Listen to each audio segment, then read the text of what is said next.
Tamil mummy kitchen 1.5 kilo மீன் வாங்கியிருக்கேன். பாருங்கள், அதை பொரிக்கிறது எப்படின்னு காட்டுறேன். இங்கே பாருங்கள், மீன் கிளி மீன். இது கிளி மீன்,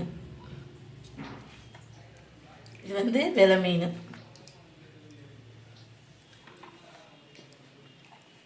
கிளி மீன் வெலை மீனும் சேர்த்து பொரிக்க போகிறேன். அதை எப்படி பொரிக்கிறதுன்னு பாருங்கள்.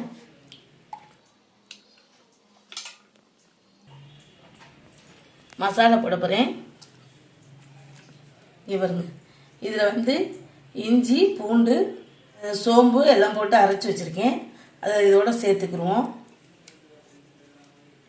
சேர்த்தாச்சு. இது மஞ்சப்பொடி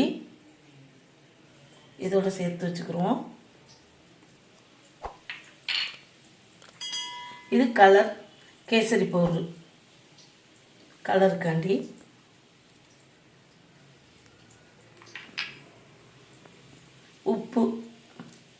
உப்பு தேவையான அளவு போட்டுக்குவோம். மிளகாப்பொடி,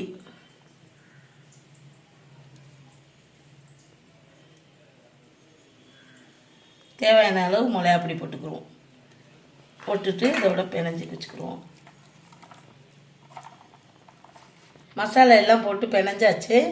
அதுக்கப்புறம் ஒரு எலுமிச்சம்பழம் புளிஞ்சு விடுறேன் பாருங்கள்.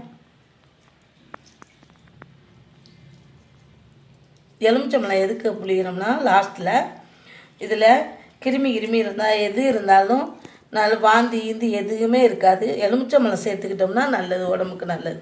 அதுக்காண்டி எலுமிச்சம்பழம் சேர்த்து பிணைஞ்சிட்டேன்.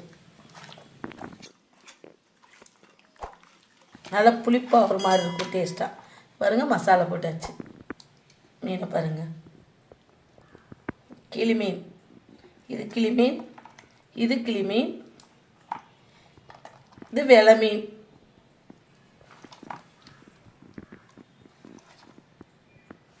ஒரு 10 நிமிஷம் இதில் மசாலா போட்டு ஊற வச்சுருக்கேன். ஊற வச்சதுக்கப்புறம் பொரிப்போம். பார்த்துக்கோங்க, மூடி வச்சுருவோம். ஒரு 10 நிமிஷம் சென்று பொரிச்சு எடுத்துடலாம். ஹலோ ஃப்ரெண்ட், தோசைக்கல்ல வச்சாச்சு. எண்ணெய் ஊற்றுறேன் மீன் பொரிக்கிறதுக்கு. பாருங்கள், எண்ணெய் காஞ்சிக்கிறட்டும். எண்ணெய் காஞ்சோடனே மீனை பொரிப்போம். எண்ணெய் காஞ்சிருச்சு. இப்போ பாருங்கள், மீனை பொரிக்கிறதுக்கு எடுத்து போட்டுக்கிறேன்.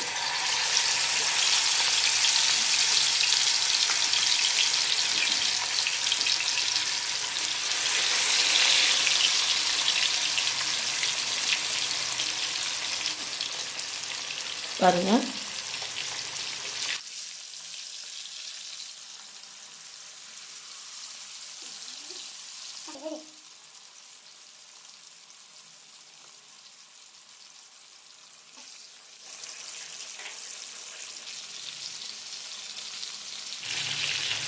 மீன் வெந்துருச்சு. இப்போ பாருங்கள், முழுசா போட்ட மீனை திருப்பி விட்டுக்கிறேன்.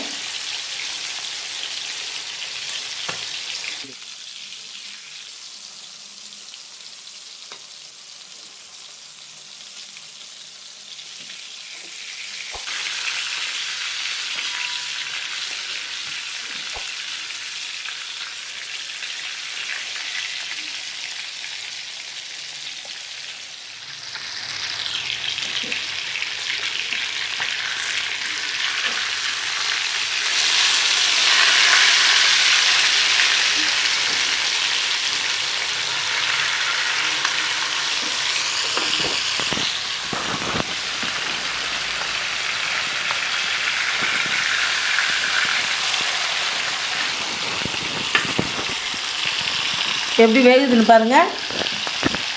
கொதிச்சு வேகுது தடவை.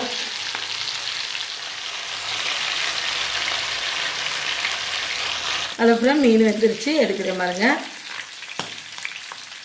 முழுசாக போட்ட மீன்.